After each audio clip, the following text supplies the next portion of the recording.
Ada masa di mana kita merasa dunia berjalan terlalu cepat. Orang-orang berlalu, obrolan berganti, dan kita seperti tertinggal di tengah keramaian.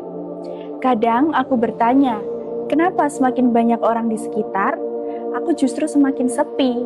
Lalu aku sadar, kesepian bukan soal tidak punya teman, tapi tentang kehilangan koneksi terutama dengan diri sendiri. Dan di sanalah perjalanan ini dimulai. Perjalanan untuk belajar tenang dalam kesendirian.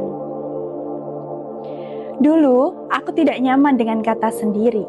Rasanya seperti ada yang kurang, seperti sesuatu dalam diri ini belum lengkap. Tapi lama-kelamaan, aku mulai belajar memandang kesendirian bukan sebagai kekosongan, melainkan sebagai ruang. Ruang untuk berhenti membuktikan apapun, ruang untuk sekedar diam, untuk duduk tanpa harus produktif, untuk bernafas tanpa merasa bersalah. Lucunya, dari ruang itu, aku mulai menemukan banyak hal yang selama ini tidak terlihat, tentang siapa diriku, tentang apa yang sebenarnya aku rasakan.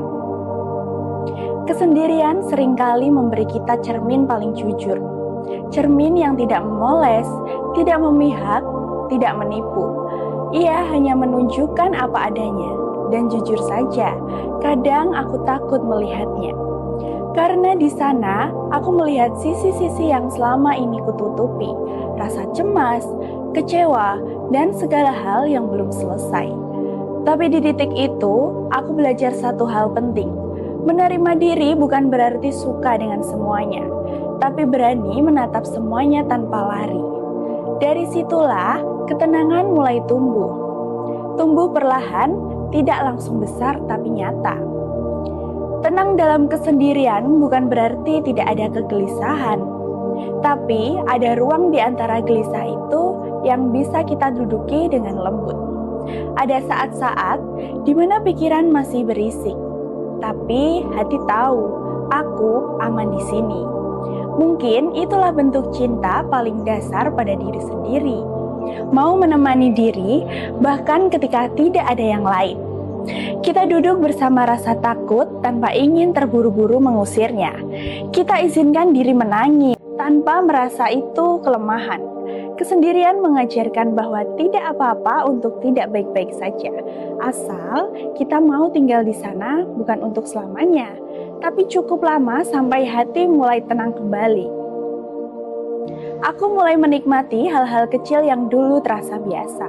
Menyeduh kopi tanpa terburu-buru, mendengarkan suara hujan sambil memandangi langit, menulis tanpa perlu dibaca siapapun. Di momen-momen itu, aku merasa hidup lebih pelan. Dan justru di situ, aku benar-benar merasa hidup.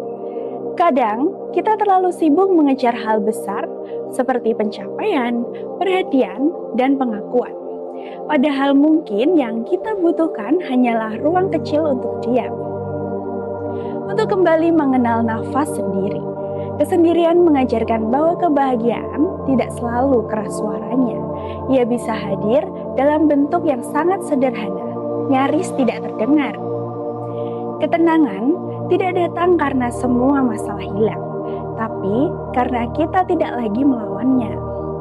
Kita mulai tahu bahwa hidup memang datang dengan pasang surut. Ada hari-hari ramai, ada hari-hari sepi. Dan itu tidak membuat hidup kita kurang berharga. Kesendirian justru membuat kita lebih utuh. Karena di sana kita belajar berdiri di atas kaki sendiri, tanpa sandaran yang menenangkan dari luar. Bukan berarti menolak kehadiran orang lain, tapi karena kita sudah menemukan rumah di dalam diri sendiri. Dan saat orang lain datang, mereka bukan lagi pengisi kekosongan, tapi teman seperjalanan. Jadi, kalau kamu sedang sendiri sekarang, tidak apa-apa. Jangan buru-buru mencari pelarian. Coba biarkan dirimu tinggal sebentar di sana. Dengarkan suara hatimu yang pelan, yang mungkin selama ini kamu abaikan. Tenang itu tidak dikejar. Ia tumbuh ketika kita berhenti menolak keadaan, ketika kita berkata, aku di sini, aku sendiri, dan itu tidak apa-apa. Pelan-pelan, kamu akan sadar bahwa kesendirian bukan kehampaan, melainkan tempat di mana kamu akhirnya pulang. pulang kepada diri sendiri. Terima kasih sudah mau hadir di momen ini. Semoga setelah ini kamu bisa menemukan tenang, bukan karena tidak ada siapa-siapa, tapi karena akhirnya kamu punya dirimu sendiri.